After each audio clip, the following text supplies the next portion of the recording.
Welcome back. Final hour session just after 3 p.m. Eastern Time on Thursday the 2nd.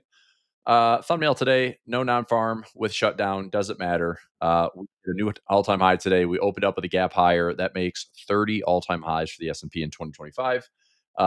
That's not a record. In fact, there have been plenty of other years that we've had all-time highs when the market is sitting to all-time highs, going to all-time highs, continue to reach all-time highs. It is not that difficult. Let me pull up a little stat chart here. I will find the mix.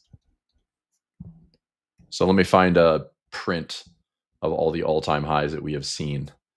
So all-time highs, got the Cape Shiller at crazy highs. One of the best returns ever for gold outside of 1979.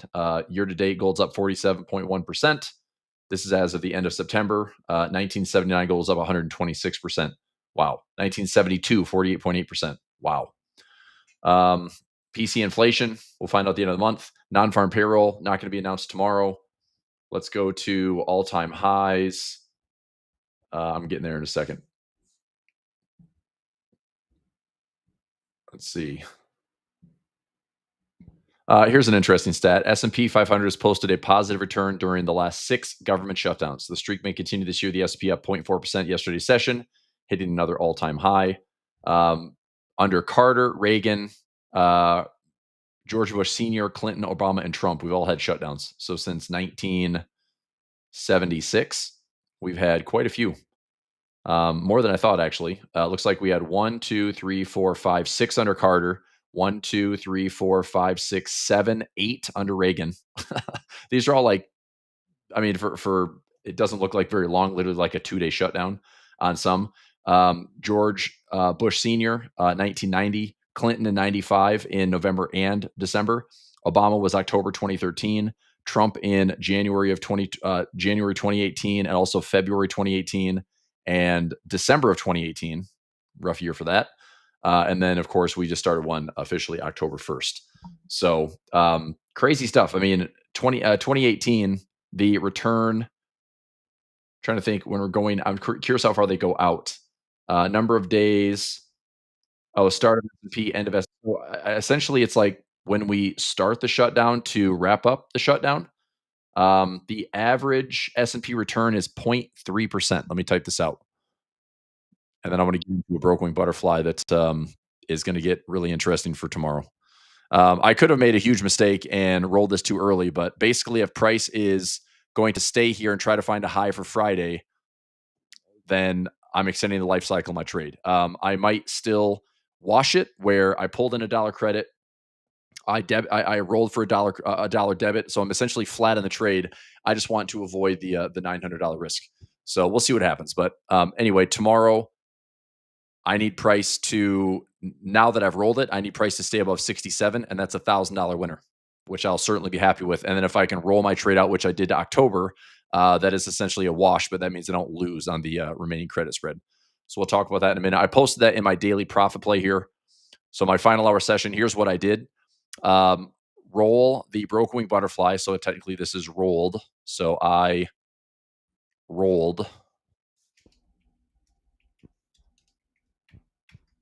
I rolled the broken wing butterfly with a 10-3 expiration. So in my scanner tracker, okay, let's go tracker for daily profit play. 10-3 expiration. We took profit on the 68.25 one. Took profit on the 68.25 one. We have profit on the 67.90 one. And it is the trade. So on my daily profit play, it is trade number 461. So I'm going to put another row in here, 461 roll. And today is the 2nd. Center price is around 67.18. So what I'm doing is SPX, 10-3 expiration, keeping the 6690 by 6700 bull call, rolling the 6700 by 6720 bear call. So I rolled it for $1 debit. So it still remains a 10 wide risk. I rolled it for $1 debit. rolled for $1 debit, which I don't love rolling for debits, but in this case, it's all or nothing tomorrow. If I'm above 6,700, I'm risking $900. If I give it more time, at least I can survive the trade and maybe wash it and possibly walk away with that $10 profit trap. So I rolled the 10-3 expiration 6,700 by 6,720 bear call out to 10/31 expiration for $1 debit. Okay, so the trade is alive. Let's see what the net result is. I'll officially know by the end of October. But at least if we stay above 6,700 tomorrow, if we try to make another high for Friday, then I'm doing the right thing. And we stay above 67, I get $10. That is a nice little profit trap. And then I can keep the other one alive for $1 wash. Okay. All right, let's see here. What's up, Bashy? How are you? BLS labor data has been collected. It's ready for release despite the ongoing shutdown. So are we going to get it? I mean, the calendar should reflect this, right? So I'll go Bloomberg calendar for tomorrow. I'm of the assumption that we're not going to see a job number tomorrow morning.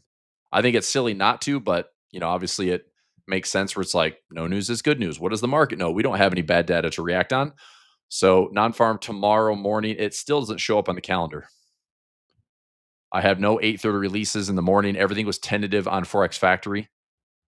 So if you go to the 3rd, right here, it shows tentative.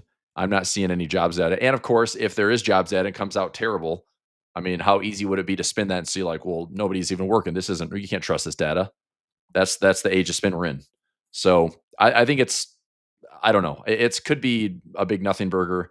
I go back to, where we are at technically. We have seen plenty of pullbacks here in the last couple of months. All the pullbacks have been minor. All the pullbacks have been still very well supported. These are all like, this is 3, this is under just over 2, this is less than 2, this is less than 2. All these have been, this was a 3.3% correction. Under 3, under 2, under 2, under 2, 1. I mean, these are all pullbacks. So, I mean, are we getting a pullback right here? If we challenge the low or take out the low, then there's obviously room to fall. But this structure has not turned over. It has not turned over. So, if this market just keeps wanting to go higher, I am going to let it. And I'm going to try to melt up with it. I mean, I've hit some fresh highs again today. I'm up to 651. I took a screenshot yesterday of my portfolio. Let me go to downloads. So yesterday's highs, 641, 641K yesterday. And today it's at 651. So I take another screenshot today, another year-to-date high. Like, it's not a bad thing.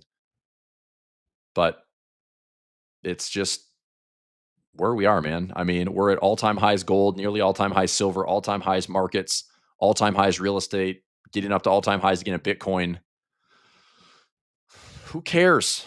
I mean, I just think it's so funny how bearish the market is trying to be, or how bearish, sentiment is trying to be, when the markets are very often contrarian. And so if everybody sees a telegraphed recession, why would the market go down? I mean, the best way for the market to go down is when everybody is leaning on one side of the ship and everybody is bullish. But you kind of hear it both ways. I mean, I hear some podcasts that are, finally talking, look, everyone's bullish right now. I'm not. Well, you're a contrarian. That's fine. Eventually it might work out. But this is a crazy market, and obviously we know the bubble can remain longer. I mean, obviously the markets can remain irrational longer than trade remains solvent. We just have had zero acknowledgement of data. I mean, we have recession indicators flashing left and right. We have sentiment that's terrible. We have job numbers that's terrible. Everyone's worried. I mean, and again, it's more like Main Street. Main Street's worried. Wall Street doesn't give a shit right now. Wall Street is like, let's go to 7,000. Wall Street's like, let's go to 7,500.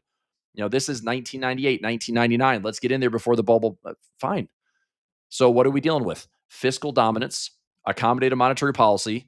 There is a 99% chance that the Fed is going to cut this month and an 86% chance they're going to cut in December. Okay. It's the same as what we thought in September. The Fed is going to be cutting rates. So even with inflation data coming, not next week, but the week after, I don't think it matters. I mean, if inflation goes from 2.9 to 3%, does the market actually care? What's the best way to stave off inflation? Have assets. So if you own assets, gold's up, silver's up, Bitcoin's up, stock market's up, 1/10 of 1% inflation does not really change the trajectory of your portfolio. You know, does 1/10 of 1% increase at the grocery store that's going to change the way you buy? Probably not. So I just think people are overly worried for a market that just doesn't trade reality right now. This is not a reflection of the Main Street economy. This is a reflection of future growth and profit margins and optimism. And this is the greatest technical innovation that we've ever seen until it's not, until like CapEx spending stalls. And that's probably the next big shoe to drop is if Meta is not going to spend 35% of their sales on AI build out or data center build outs or this arms race in AI, then maybe the market slows, right? If Mag 7 realizes that, hey, look, we've spent 10, 15, 30% of our sales trying to invest in AI, and now all we've done is spend and we have no revenue to show for it, or our revenues are declining, what happens when all of a sudden the forward guidance and the earnings forecasts get revised lower, right? Everything right now is like revised higher, revised higher. Earnings are supposed to go higher. Um, we just have like the Mag 7 is kind of divorced from reality. We have the broader market that just continues to be lifted up by great Mag 7 stocks and global PMIs that are rallying. It honestly points to higher highs. So anyway, there's a lot of stuff to, be worried about. I think the best thing you can do is be prepared for something ugly to happen, but I still think the market is going to do everything it can to not crash. I don't think the US can afford a crash. I don't think the US can afford a recession. I really don't. The one tricky part would be maybe the bond market. Let me go back to a daily chart here. I mean, the bond market's at 89.50. We're off the lows, but still very stable. We're not getting bonds to rip higher, right? Yields aren't going crazy. We're still disinverted on the 10 and 2 month or the 2-year, 10-year. We're still disinverted on the 3-month, 10-year. But for how long? Who knows? I mean, a lot of manipulation going on there. Here's the let's see here. Here's the 2-year, 10-year disinverted. Here's the 3-month, 10-year disinverted. Is it borrowed time? Maybe. This has been an undefeated recession indicator, but we have now spent from the inverted yield curve to now the disinverted. I mean, it's happened since December 2024. What's interesting is usually this indicator that has called, I think, 11 out of the last 11 recessions doesn't necessarily mean the stocks have to go down, but it also has this big, huge window. A recession could happen anywhere between 12 to 36 months. Well, if this disinverted in December of 2024, what's December 2025? That's only 12 months. That's that's barely the average. So we could go 2025 into 2026, maybe midterms 2026, maybe 2027. Maybe that's the worst time, right? Maybe the second half of Trump's presidency is not too hot. Who knows? But I don't think price action is suggesting anything other than buy the dip.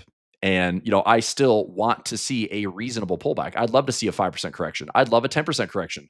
But I'm a trader that's looking at technicals. I might not get what I want, so I'm enjoying this melt up to higher highs without really aggressive participation. And that's okay because across the board, there's a lot of ways to benefit. I mean, trades that I've taken this week, we put on trades in, let's see here. I did a broke wing butterfly today during daily profit play. The market is essentially right back where we started. It didn't. I mean, the positive gamma level at 66.95. It came down and hit it to the point. It was a pretty good call. I didn't have the stones to trade it because I thought, well, if we hit the 50%, there's a 6690. We had a low here around 93. So that's a very close call to jump in and do like a 90 by 85 or an 85. I mean, that might have been close. I'm curious if anybody took this trade. I talk about this in my daily profit play. We've expressed this in master classes, watching this level of support, this level of resistance. It started out here, good level of resistance to sell from, level of support to buy from. Where's the market at the end of the day? Right in between. So we're in between the 50 and the 50, a perfect little spot for bear call, bull put, making some profit. Right? Broke wing that I put on this morning is all the way up to 68.25 and 68.35.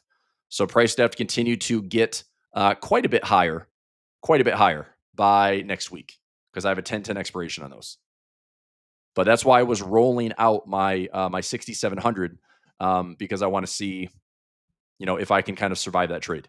So that also brings in I've got a 6640 by 6660 that I've rolled out to the 10th. That's obviously coming up pretty quickly. That's next Friday.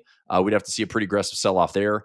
I don't know if that's going to be timed well enough. If we're way up here into the 6700s, I think we're just going to have to pay the piper and maybe take a loss on that one. But I have reduced the cost to I think less than $1,000, less than $900 from initial.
How are we on audio? Test, test,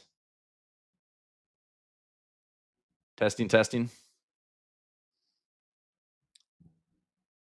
Give me some comments. Type in why yes, audio's back. Let me see some comments. I'm still pushing live. We're good? All right. I'm looking for some chat confirmation.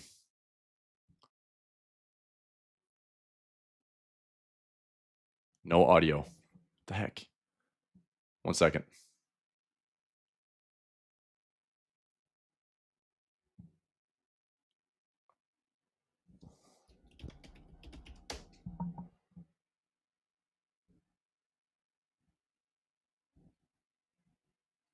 Okay, are we back? We're good? Yes, yes, yes. That was weird. Okay. So I switched the microphone. Sometimes it defaults to my webcam instead of this microphone. So we're good. All right, fine. Let's continue. Let's continue. So I'm not sure where I lost everybody. But what I was saying is coming into this morning's trading, I had mentioned, hey everybody, watch out for a bounce level at 66.95. Pretty good call, huh? I don't have a crystal ball, but this is about as good as I can find for a visual roadmap and an eight ball, like a magic eight ball, every single day. This market started up here at 67.31, hit all time highs, gapped immediately down to close the gap from Wednesday's close. We proceeded down to our positive and negative gamma flip point, which is oftentimes in a positive gamma environment offers support. And what did it do today? Offered support. So I see this stuff every single day. So it offered support. This is my 50% ATR.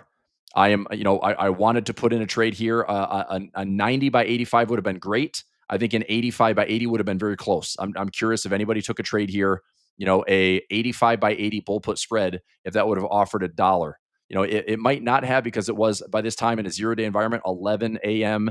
to 11:30. It might have been too much time pass in the day. That's a 2 to 2.5 hour push that maybe it didn't offer the full. I would have looked for $1 credit if I took a 5 wide trade. Okay.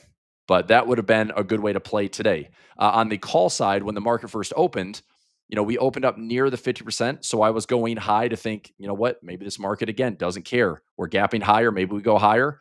So I was trying to sell calls up here towards the 50, 60, and 70 area just to see if the market would stay, again, slowly drifting higher versus ripping higher. Yesterday we took this trade all the way to the close and survived that 67.15 end of the day because we closed at 11. So that worked out just fine. But today it didn't quite come down to the level that I wanted for my puts, and it didn't come up quite high enough to the calls. So I didn't get a daily trade today. If I had members that did the standard daily profit play at the open, we are within about 9 points from the open. It took a while because it ran away from us all day, but we went down for the day, bounced back up. This would have been enough to get us a full profit on our daily profit play.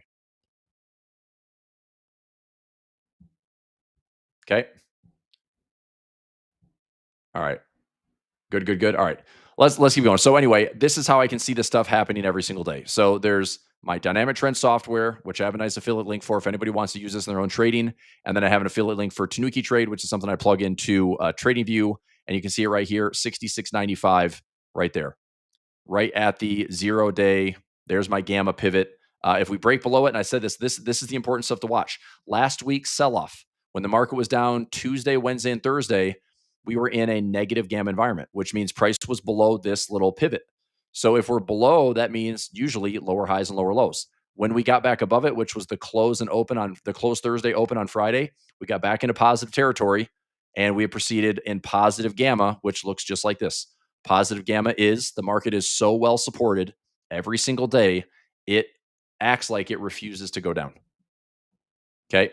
So coming into tomorrow, are we going to stay above this 66.95? Are we going to stay above 6,700? That was a previous resistance. That was previous all time highs. We bursted through it. There's up to 67.32, 30 all time highs for the year. Okay. I do have one more piece. Here is a look at all time highs for the year. We've had a lot of times where it's been higher, by the way. So here's a look. We're at 29. This was as of end of September. So we have a couple more. This is year 30 or 31 for the year. 2024, we had 57 all-time highs. 2021, when that COVID melt-up continued, 70 all-time highs in 2021. That was insane. 2017, eerily low volatility melt-up market, 62 all-time highs in 2017. The market just refused to go down. 2014, 53 all-time highs, 45 all-time highs. So, I mean, being at 30 is not a lot. It's not a lot. Now, even back here in the 90s, stretches in the late 90s when this, we're having the run like it's late 1990s. We had 39 and 96, 45 and 97, 47, 35 respectively. We only had 4 all-time highs in 2000. And obviously, you know what happened after that. And there is, ladies and gentlemen, your lost decade, right? Your lost decade from 2000 to 2012, where the market failed, other than 2007 when we poked those highs and failed once again. I mean, if you weren't paying attention, what happened in 2000? So 2001, we peaked, we crashed, we rallied all the way up in 2007 and 8, and then we crashed again, right? So did it help anybody? No, it was lost decade, and that's what people are calling for now. Is the next time it's going to be another lost decade? Well, maybe it is, right? I mean, if we have a 10 to 20% correction and we still have persistent inflation, it's going to feel like crap. If we can't get prices down, if things aren't appreciating like they have been this year, it's not going to be fun to see the stock market essentially return 0%, right? But meanwhile, like perhaps gold and silver continue to perform well. Maybe Bitcoin continues to perform well. There's ways to trade through sideways markets to still make money. It's about surviving, man. All right, let's get into some other tickers. So let's go. I saw somebody asking about oil. Oil trading at $60. So we're at 60.57. We're breaking some intermediate support. I still think this is I think it's a buy the dip, to be honest. I will probably position similar to what I did before. I still have some trades running in CL for oil futures. It's up about $600, and I'm looking at oil staying above $50 by the end of the year. So I gave myself some wiggle room. What I'll probably end up doing is if we come back down to these lows around 55, is I'll probably do a similar trade. I'll go out to the 50s, out to maybe April, May, or June of next year. And I will look at it's similar to what I do in my waterfall income service. I'll do a strategy 2, but I'll base it in oil futures. I think that's a pretty good trade. So if we find a floor, bouncing off 55 back up to 65, I just think oil continues to stay supply and demand, range bound. It'll find its footing. It's just it's too damaging to go too low, and it's too expensive and war worthy if it goes too high. There's just constant conflict. If it's too low, too high, too many bad things can happen. So it is in the world's best interest to not be, going to war over oil. So I think we have range trades that we're just gonna have to deal with. Okay. All right. Let's go gold and silver. Gold, beware of the overbought condition. I still think gold is a buy on dip, but I'm just telling you, be prepared mentally for a double-digit correction. Gold has potentially a 17% correction. Okay. And I say potentially because we could certainly go below that. I mean, we came The last time we got below the 200-day moving average was all the way back to 2022. It spent some time below that. One thing I will watch is, can everyone see this thick green line on my screen? That is a 10-period monthly moving average.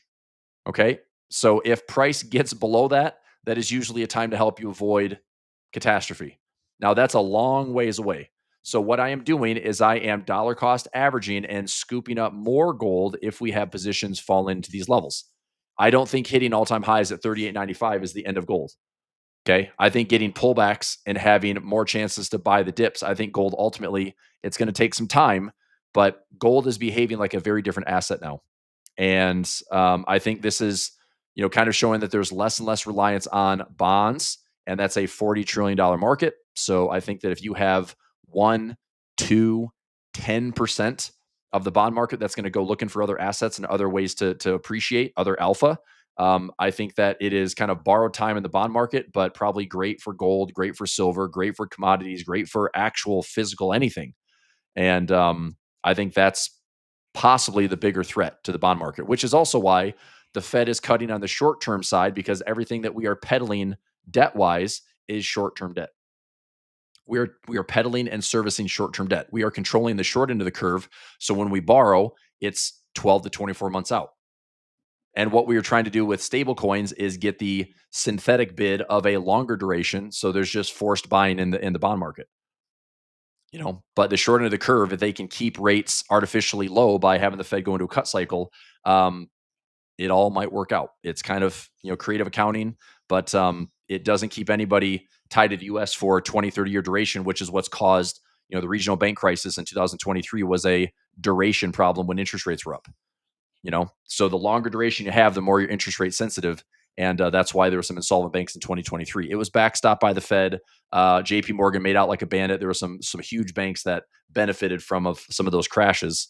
But here we are, kind of stabilizing. I think financials still look pretty good.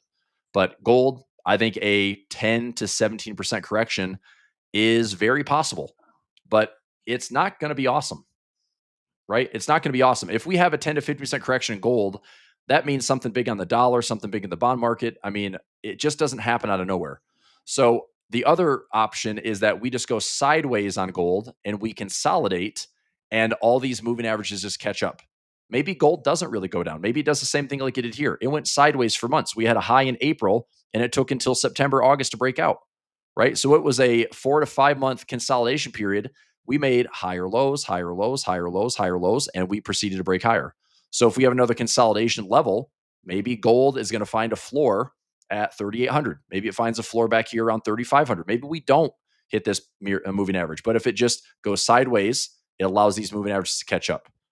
So I'm looking at scooping up dips on gold at all these major moving averages, even at the 200 moving average, which is what I'm calling for as far as a correction goes. We hit the 200 moving average. I still think the buy zone is resumed.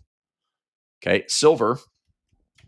I hate to say it, but I'm going to be taking some profit on silver sooner than later. What would be kind of nice on silver is maybe we get a pullback first, and then we run into all-time highs, and I can take some profit. So I'll actually add more exposure on silver, and then once we get up to all-time highs, I can take some of that off and then maintain a core position.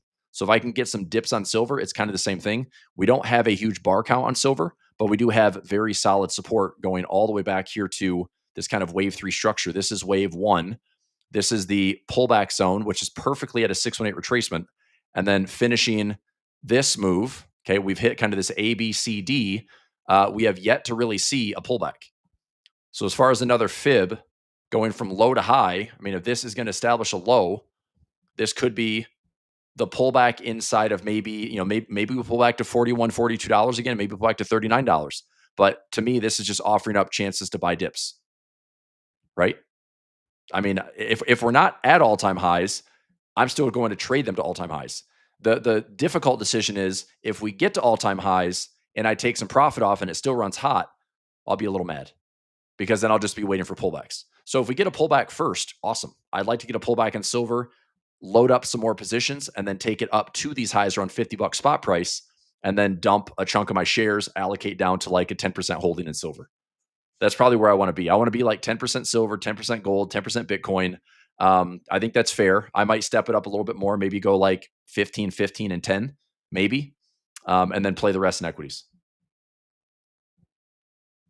Okay. So both still look really good. Okay. Bitcoin. What a freaking charge this has made, huh? Bitcoin has come alive in a big way the last, like, what, 4 or 5 trading days. We were down to 109. Now we're up to 120. Let me check something really quickly. I'm going to log into Schwab and see how the old IRA is doing. Actually, let me go into Thinkorswim. I'll log into my web platform a little bit easier. Let's try this.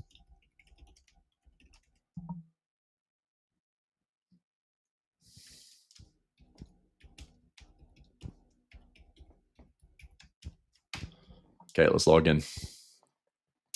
India's imports gold and silver nearly doubled in September, defying record high prices. Yeah, I mean, right now there's a delay in physical delivery because right now the bids in the futures markets are actually wanting delivery of the gold. That's a big difference. Usually it's just like, nothing takes physical delivery. There's delays at the COMEX. There's delays at all these major holding, like the Fort Knoxes, the COMEX, everything in London, everything in New York. It is a crazy, like, central bank and institutional race to hoard gold and silver. Silver is no longer just an industrial. Silver is strategic, which I find really interesting. I just think it makes it a good trade. So anyway, here's Bitcoin. Yeah, I mean, my IRA, I mean, 68K this year, now up to 89 for a Roth. It's not bad. Hitting fresh highs overall at 650, not bad. I don't know how much longer this melt up goes, but if it, like, blows the roof off, like, I don't know, man. I might surprise myself and pushing close to 900K for the year. I'd love to put a big goal out there and say, with all my expirations going to the end of the year, there might be enough to maybe test a $1 million this year. So things have to stay in place. I mean, if we have a 20% correction again before the end of the year, it's not going to be that easy to maintain. But I'm still certainly prepared for some pullbacks. It's just whatever forgiveness I can get. Is there an inflation problem when you get silver like above 60 and 70? I don't know. Why is there an inflation problem if you hold the asset? If you hold the asset and it's worth more, you can buy more stuff with gold outpacing the debasement of the dollar. Why is that a bad thing? If I owned a house I mean, here's what's crazy. And we can talk numbers here, but if I buy a house, so I buy a $300,000 house in 2021, okay? And this is 300K US dollar. All right. Now that dollar amount is showing my house is worth 600K in US dollars, right? But that's what every other house is. So if I sell that house for 600K and I go shopping around for another house, I can't find another house that's comparable for 300K. That's the problem. If anybody that is sitting on a house right now, that's sitting on a bunch of household equity, you want to sell that house for top dollar, go for it. But you are now going to be closing on a new house that's more expensive at an interest rate that's probably 2 to 3 times what you closed on. That's this weird housing market conundrum that we're in. Okay. But if I bought a 300K house with silver or gold in 2021, okay, we know that the dollar's been debased. We know there's been more printing. We know that dollar amounts, everything's more expensive. Inflation's been running hot at 4 to 5%, truly. And obviously, house prices are just outrageously expensive. So if I bought it in silver, let's look back to 2021 and see what silver is. Okay, because let's just say I had an investment in silver. If I took, if I bought my house in silver, what would it cost me? So silver back in 2021, let's find the prices here. So let's go, we'll just say early 2021. So this is Bitcoin. Well, I can do the math under the screen. So let's go silver. Okay. So if I bought silver or gold, let's go XAG, go to yearly candles, go back to 2021. Okay. So if I bought a house in 2021, silver was 2647. Okay. 2647. So a $300,000 house,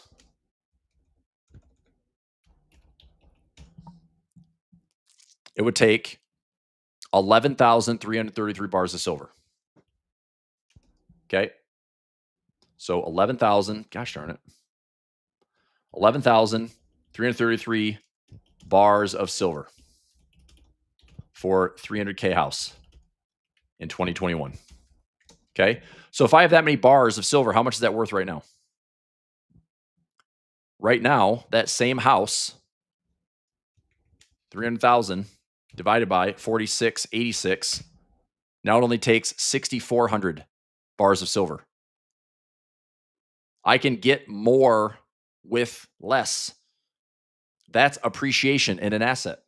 That's what we don't have in the dollar.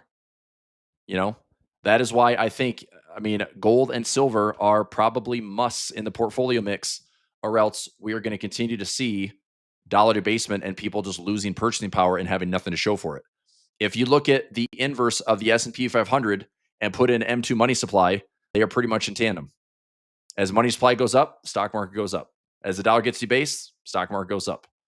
But when that turns, if we turn off liquidity faucets, then that changes. That's where the big corrections happen in the equities market. That's where there's major deleveraging events. Obviously, what people are worried about is this monster debt refinancing window that could be now until end of 2026, 2027, 2028. There's like a big 5 to 10 year window that we have like globally 40, 50 trillion dollars that need to be refinanced. It's not going to be paid back. It just needs to be refinanced. And that's why everyone is borrowing on the short end of the curve. It's like we are only existing in like this 1 to 2 year cycle of just keep going, just keep going, just keep going. So nobody's looking long term. Not for debt. Because long term debt, I mean, it's too expensive. So people are just trying to grab whatever they can in the short term.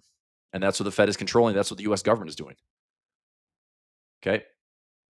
Yeah, and of course you've got we don't see all that inflation reports because it's core CPI. So you exclude food and energy, and then you have super core, which excludes housing, excludes shelter. Most of the shelter, rent prices have been coming down, but I mean, where? Tell me a place that's charging less for rent. Unless there's insane like vacancies, I don't see people that are like, oh man, rent's really cheap here. I haven't heard that in 3 years, right? Oh, houses are really affordable here. I haven't heard that in years. So it's just a tough market, man. It's a tough position where people certainly feel like if you missed a window to own an asset, it feels like you can't ever get it now. And that's a really crappy feeling. So, I say the best way to get even is you got to play the financial game for what it is. And there's assets that go up. Silver's been great. Gold's been great. Bitcoin's been great. The dollar, I mean, the dollar's been crappy. The dollar's down to one of the worst starts ever in 50 years. But we are sitting at all-time highs in the S&P. Did you know that the S&P has more than quadrupled since 2000? Actually, I think in the last 10 years. It's like within the last decade, the S&P has quadrupled. That's insane. If you have FOREX your money. But has life gotten that much more expensive too? Maybe, maybe not. So, there's a lot of ifs and buts, but we don't talk candies and nuts here. So let's focus on what we can do. What we can do is we can control how we trade, what we risk, and make sure that we're not getting blindsided by something maybe ugly that's about to happen. But I don't think ugly happens with a fiscal policy dominance. Okay. The only thing that happens is if we blow out our deficits, then it takes way more capital to do way less impact or have way less impact. That is a big concern, right? Think about this. We bailed out the world in 2008 for $700 billion. Okay. We bailed out the world during COVID for $6 trillion. So what's the next big bailout? It's not a trillion. We're talking like probably 15 to 20 to 30 trillion dollars. And that is the giant, elephant of like, is that the fiat bubble? Is that the fiat system breaking? Because it's worthless. You can't make that money back. $40 trillion. Are you kidding me? So anyway, that's the weird stuff. It just takes so much more to have an impact. And any growth we see in GDP is typically 1.5 to 2 times leverage right now anyway. There's a lot of leverage in the system. And eventually that leverage will ventilate. It's like if you've got an air balloon, you're just going to open up the bottom of it and it's going to make that farting noise and it's just going to be deleveraging. And every now and then the markets need that. It happened in 2022. Okay. It happened this year. It wasn't even like a deleveraging event. It was just systemic risk, but it was a great time to buy the dip, apparently. So anyway, it's not our last bear market. It's not our last 10, 15, 20% correction. It's not our it's not our last lost decade. There will be plenty of experiences ahead that will be unpleasant. But the goal is, can we survive it? Hopefully we can. Okay.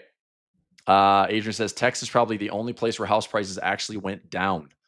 Um, I doubt it though. If you go from like 2019 to 2020, 2021, I don't think there's any way that prices are the same as they were then. I feel like prices went up so aggressively through the last 5 years. They might be flatlining. Like I've got a bunch of good friends in Florida. I mean, they're talking about homes that were sitting. A home in I used to work in an office in Lake Mary, Florida, just north of Orlando. There's Lake Mary and Sanford and Smyrna and some of those areas. $350,000 house is now on the market for 750, and they're not going to get it. Like it's sitting on the market for 90 to 120 days, and they're just having to chip away and ask for less and less. But it was a $300,000 house, you know. And I mean, if you're on the water, if you, I mean, there's all sorts of, and there's plenty of migration into Florida for, it's a uh, state income tax that doesn't exist. It's awesome weather. Obviously, hurricanes suck, but you know, I don't think prices are cheaper than 2020, 2021.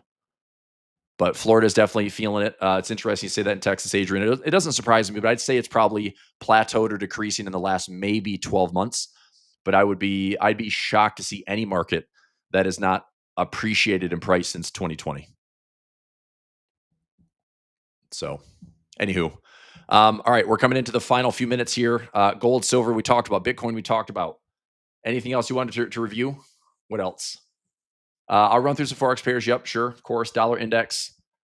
Dollar index, I still think the dollar catches a bid. We put in a nice little double bottom here. If it holds, which I think it will, a risk off event gets the dollar up here towards probably 100 plus. If the dollar gets up to 100 plus, there's your potential correction in gold. There's your potential correction with the bond market, maybe the correction in the equities market. Gold, the dollar catches a bid. It does have some consequences elsewhere with those correlations. So dollar strength, I think that's risk off trading. I think that gold could possibly be resilient, but I think equities certainly take a bit of a haircut. Let's go currencies individually. Aussie CAD, I'm still riding this thing long. I think Aussie CAD still looks good to a target of 93.50 or higher. That's my profit target on my Aussie CAD position. I'm also long Aussie Swiss. I'm still getting some swap in this one. I'm looking for this to be a 1, 2. If this wave holds, a third wave for symmetry up to around 5,500. Yen crosses, I'm not convinced that we have a good trade in the yen yet. Aussie New Zealand, my profit target was hit at 1,400. Hooray! Who got out with me? I was long at 108 and 107. Profit target hit. This is now that actually was a limit fill this week. Let's go forex trades, Aussie New Zealand.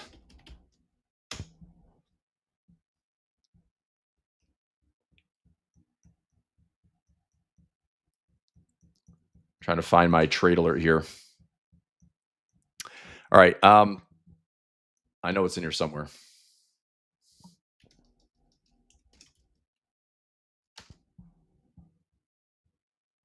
Anyway, I was long and I wanted more. I wanted to dollar cost average in at 106 and 103 and 100. I didn't get the opportunity, but we are at 114. I think this is also a great spot to sell high with very little risk.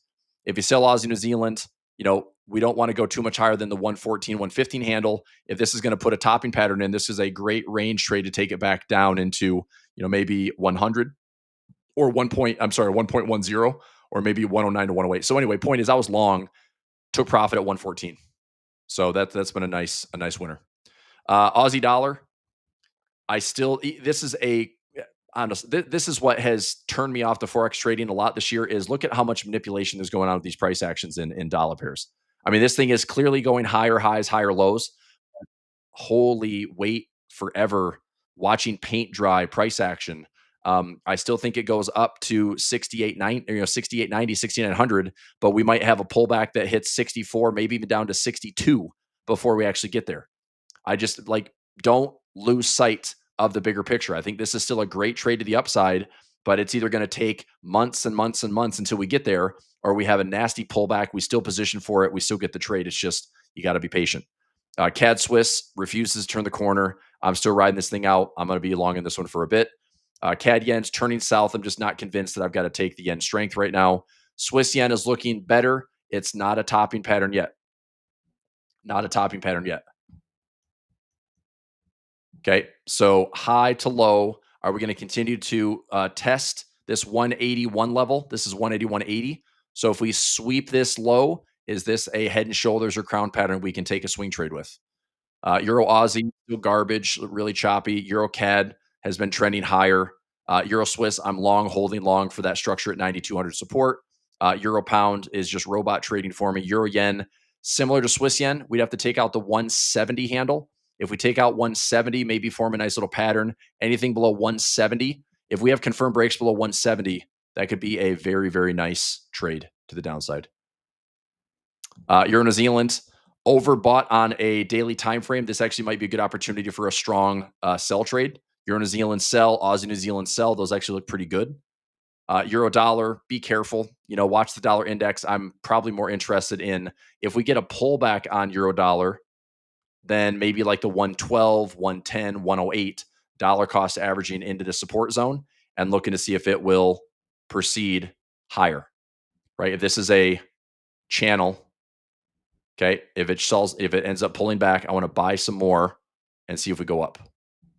I can see that being a pretty good like position trade on the euro dollar. But I want to see pullbacks. I don't want to buy this thing at 117.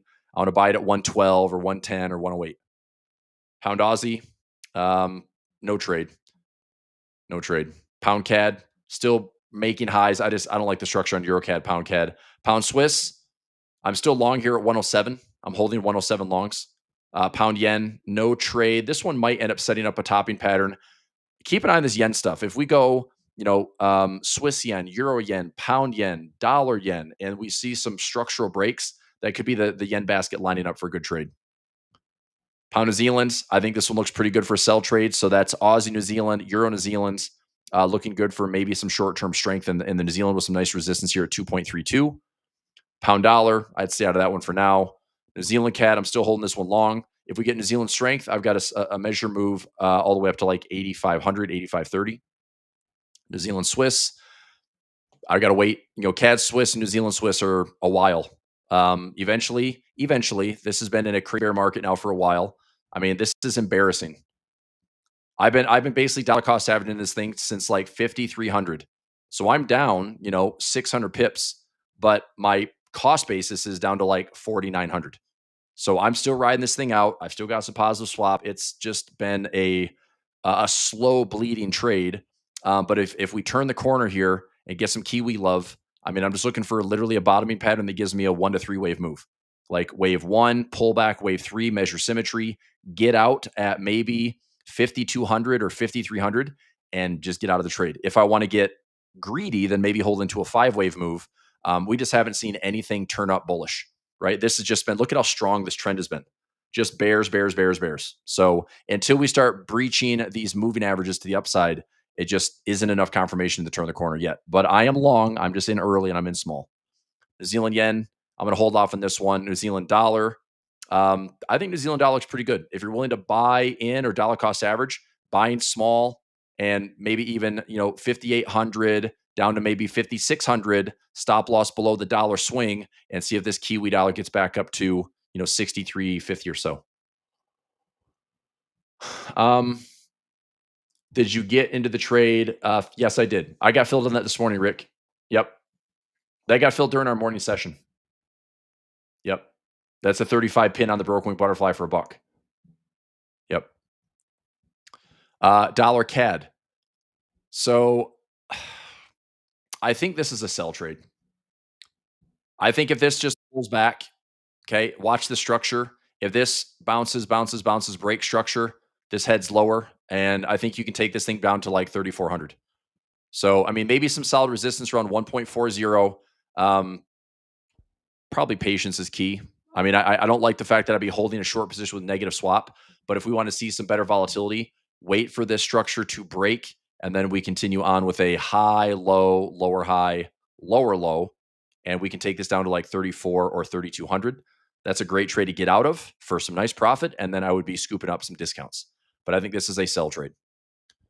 Dollar Swiss, we're on the right-hand side of this large trend line. We just haven't cleared any recent highs, so it's still a waiting game to see if the structure changes. Dollar yen, it's still noisy. In fact, I was on a live session this week talking about dollar yen. It's very noisy in here. I don't trust the dollar yen. I don't. In fact, I'd probably watch the Swiss yen, euro yen, pound yen as a better trade to see, do we have sustained like yen patterns? Because the dollar yen, I mean, this is literally 3-4 months of just nonstop volatility where it's been like a 300 to 400 pip range. So we'd have to get some wide open space to the downside. If it breaks below, 146, then we can easily sell back off the 140. That is not a bad trade to participate in if we get some clean confirmation. It's a scalper's trade that you can just get in for some short-term swings. But getting down to 140, I mean, heck, man, set that stop loss. If you get into a trade here that's profitable, set the stop loss at break even and like break even stop loss, go to sleep for 6 to 12 months and hope this thing goes all the way down to 120. I mean, it might be that type of crazy trade where once this pattern sets up, if this is a neckline and we break 140, we are going down to 120, and it could be in a beautiful crash type trade. But I will say this as a warning: the dollar yen going to 120 is not a good thing, because the dollar yen going to 120 has major consequences for deleveraging and risk off trading. So that's the one caveat, is if you like this trade, you're probably going to be encouraging a bear market in the equities world. Okay.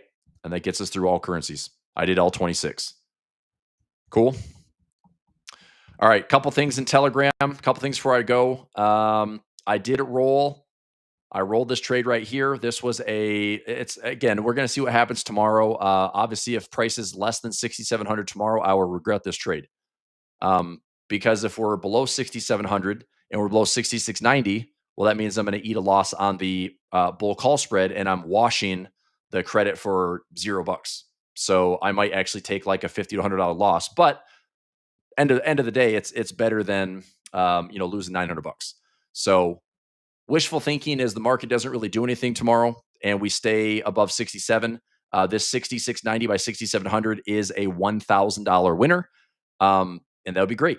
I got lucky this week, and I had a $410 winner on my waterfall strategy too, that I did roll out the other side of that trade, trying to get it out a little bit farther.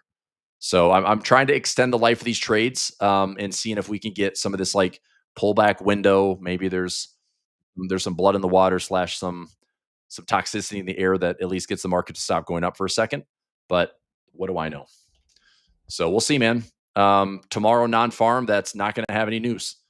So keep an eye on that for tomorrow morning. The day itself didn't go anywhere. We had a close on Wednesday, and we closed here on Thursday. Just a bunch of volatility with no direction. So price didn't go low enough to get my fills. Price didn't go high enough to get my fills. It's just one of those days. So for the close on the day, 67.15. Here is my ATR levels. I'll take a screenshot and put this in my daily profit ATR tracker tab. So we are in between the 50 and the 50 again. Okay. In fact, I might actually make a note here, since I'm pretty fresh to this ATR tracker. Let me make a note. Like yesterday, it was in between. So I'll put here between 50s. Yes or no? So that would be yesterday was in between.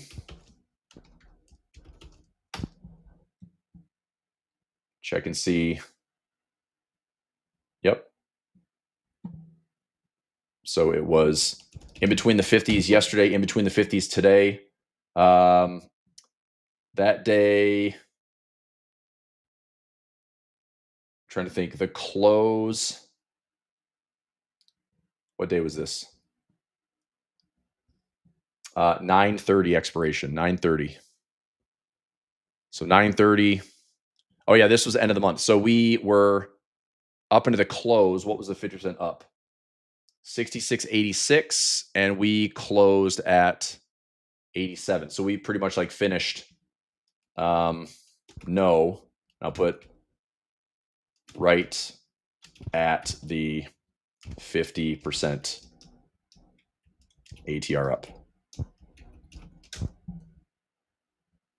Okay, and then on the 29th was here. Probably, yeah, those in between the 50s all day. All right. So what I'm doing is I'm tracking my daily profit play indicator. How many times are we closing in between the 50s?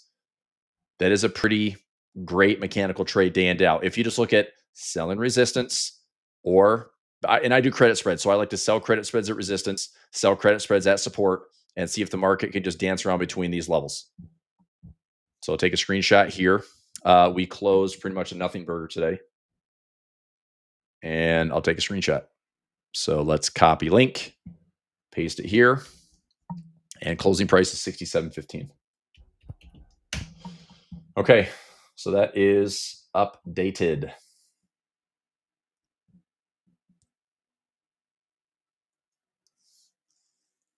I've got the dead zone trade for tomorrow.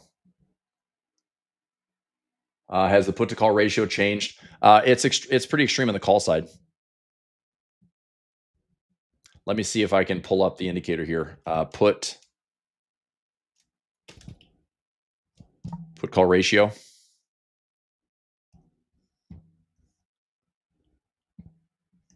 mean, it's getting a little extreme. The Edge Finder tool as well. Let me grab a look here.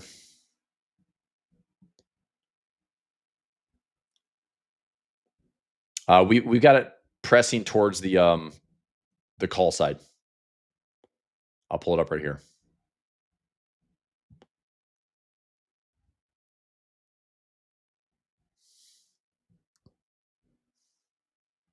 So sentiment, put call ratio, and S&P. So we are getting near the call side. I mean, this September of 2025, I mean, there wasn't really much of a dip. You know, I mean, I guess we had an FOMC dip, we had a post FOMC dip, but it just ripped right back up. This was September. I mean, this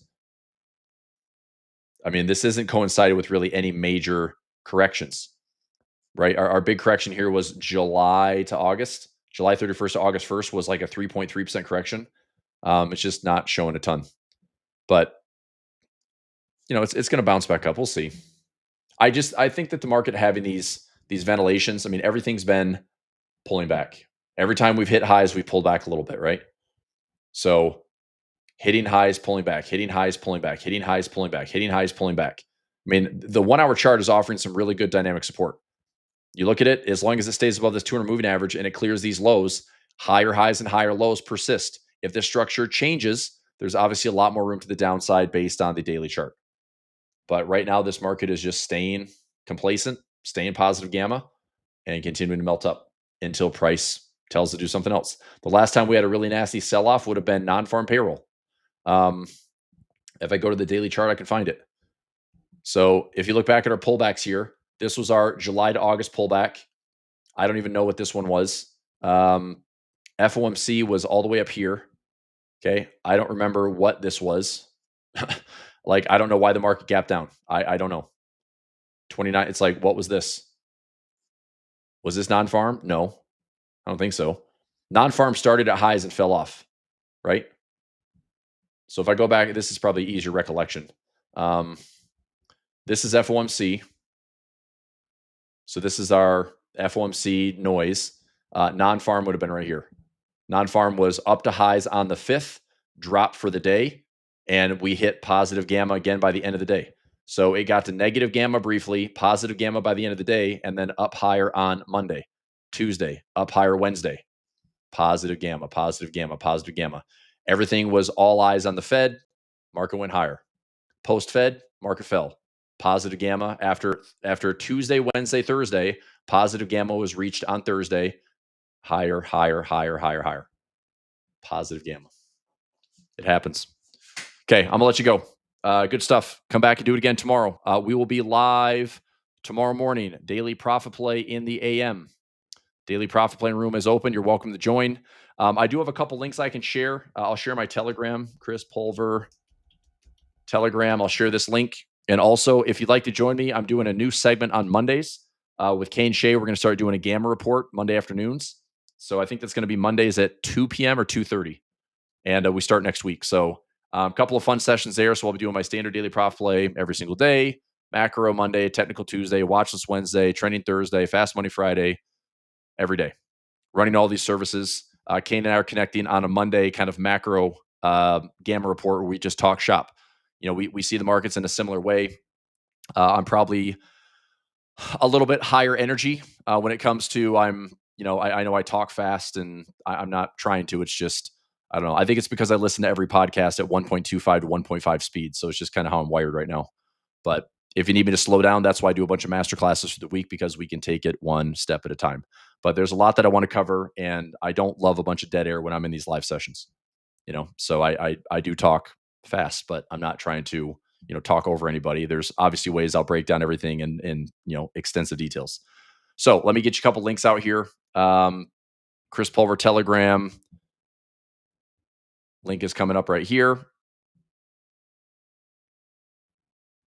So there's this coming in the chat. There's also my daily profit plan room. If you'd like to join me Monday through Friday at 9 a.m., here's a link for that.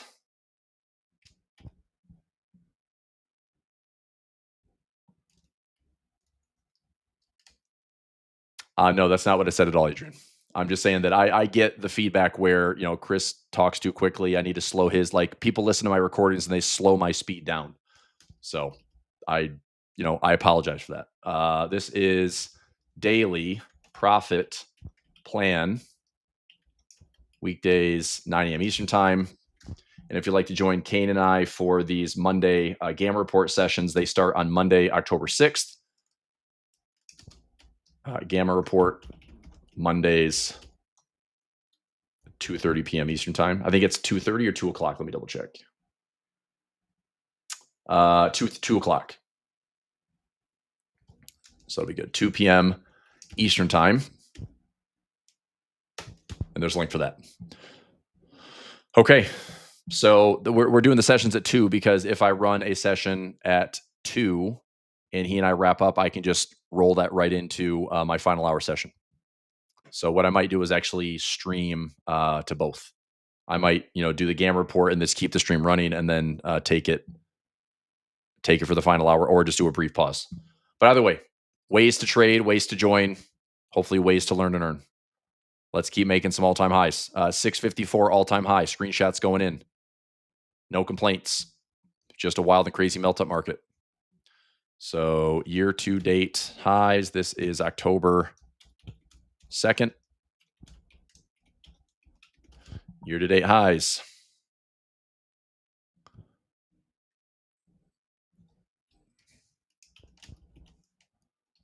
And we keep going. So October 1st, October 2nd.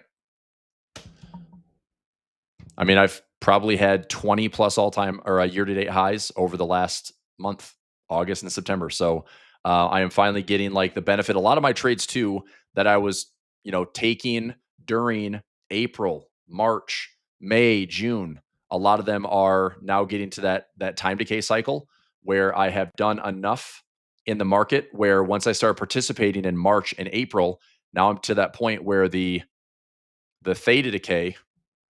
Okay, I don't know what's the theta symbol like that. Is that theta? Time. Okay, time. We're at this point or later. So when we're on the second half of that time decay, my profits that are looking good are looking great. In fact, today I closed out a trade on Costco for a 99% credit. I took the trade for $5.43 and I closed out for a 3-cent debit. No complaints.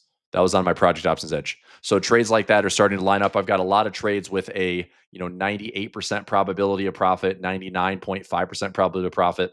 That was a lot of it just due to the exposure and being willing to kind of face the difficulty and challenge of the market dropping so aggressively in March and April, but positioning for out of the money options, positioning for income. Okay. All right. So all this is good, and hopefully the melt up continues. If we have pullbacks, I'm ready for it. There's more cash I want to allocate. Don't be super greedy. I'm certainly not going to be, but I think just being systematic, taking some bites, taking nibbles, and let the market do its thing.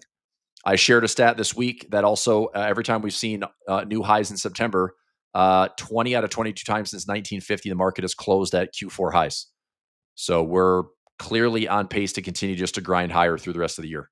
Whether or not it's going to be like a little pullback coming soon, maybe a little sideways coming soon, but I just don't know if the market can keep going higher without at least going sideways. I mean, maybe that's what I'd be. Maybe I'll shut up about this bear stuff. If the market just goes sideways. Sideways is fine, but up, and away is a little aggravating. Mark says, "Don't slow down." Doesn't sound right. I mean, it definitely doesn't. If I have dead air, it feels weird. I've been teaching and doing this stuff for a long time. So, look, I've listened to classrooms that it's like every sentence is pause and every sentence is it's I don't know. I went to college. I know what lectures are like. So I try to keep it a little bit entertaining where, we can cover a lot of things in the time we get together. So all right, I'll let you go. Thanks for being here. Let's come back to do it tomorrow. I'll be live at 9 a.m. Eastern time for Daily Profit Plan. Come join me.